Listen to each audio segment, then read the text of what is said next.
చూడండి next problem. ఈ problem ఏం చెప్తుంది? బి బి అంటే ఏమైంది మనకు? బి అంటే 2, ఓ అంటే 15, ఏ అంటే 1, ఆర్ అంటే 18, డి అంటే 4, ఎస్ అంటే 19.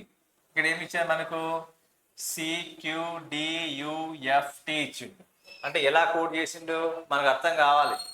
మోడల్ చేంజ్ కావాలి. మోడల్ చేంజ్ కావాలంటే చూడండి, ఇక్కడ మనకి ఏమవుతుంది? సి అంటే 3 అవుతుంది, క్యూ అంటే 17, డి అంటే 4, యు అంటే మనకి ఏమైంది? 21, ఎఫ్ అంటే 6, నెక్స్ట్ వన్ టీ అంటే 20 అనమాట. అలాగే చూడండి ఏమని రాసుకున్నాం ఇక్కడ? C Q D U F T రాసింది. అంటే ఇక్కడ ఏమని రాస్తున్నాడు? 3, 17, డి అంటే 4, యు అంటే ఏమైంది? 21, నెక్స్ట్ వన్ ఎఫ్ అంటే 6, టీ అంటే 20 రాసింది. 20 రాసిందంటే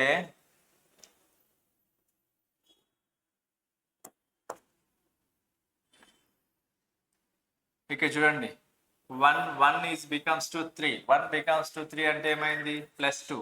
next one 2 is becomes to 4 అంటే ఏమైంది?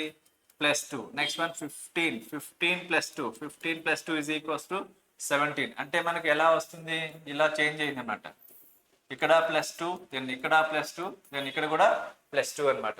కాబట్టి ఇక్కడ చూడండి, నెక్స్ట్ వన్ ఇక్కడ చూడండి 19 + 2 is equals to 21. Next one 18 + 2 is equals to 20. Next one 4 + 2 is equals to 6 అవుతుంది. అలాగే ఇక్కడ ఏమైంది? సి అంటే ఎంత?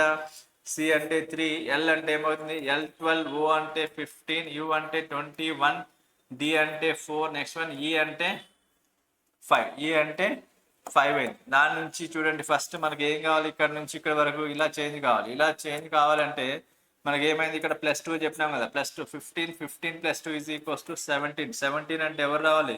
Q17 రావాలి. నెక్స్ట్ వన్ ఇక్కడ చూడండి, 3 + 2 ఈజ్ ఈక్వల్స్ టు ఏమవుతుంది? 5 అంటే ఎవరు రావాలి? ఈ 5 రావాలి. Next one 12 + 2 is equals to 15 అంటే ఎవరు రావాలి?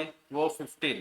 నెక్స్ట్ వన్ ఇక్కడ చూడండి, 5 + 2 ఈజ్ ఈక్వల్స్ టు 7 అంటే ఎవరు రావాలి?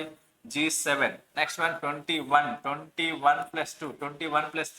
2 ఈజ్ ఈక్వల్స్ టు ఏమవుతుంది? 23 అంటే ఎవరు రావాలి? W రావాలి. నెక్స్ట్ వన్ ఫైనల్ గా 4 + 2 ఈజ్ ఈక్వల్స్ టు ఏమవుతుంది? 4 + 2 ఈజ్ ఈక్వల్స్ టు 6 అంటే F6. ఫైనల్ ఆన్సర్ ఏమవుతుంది? QOEGFW. ఫైనల్ ఆన్సర్ ఈస్ ఏమైంది? Final answer QOEGFW. It is final answer.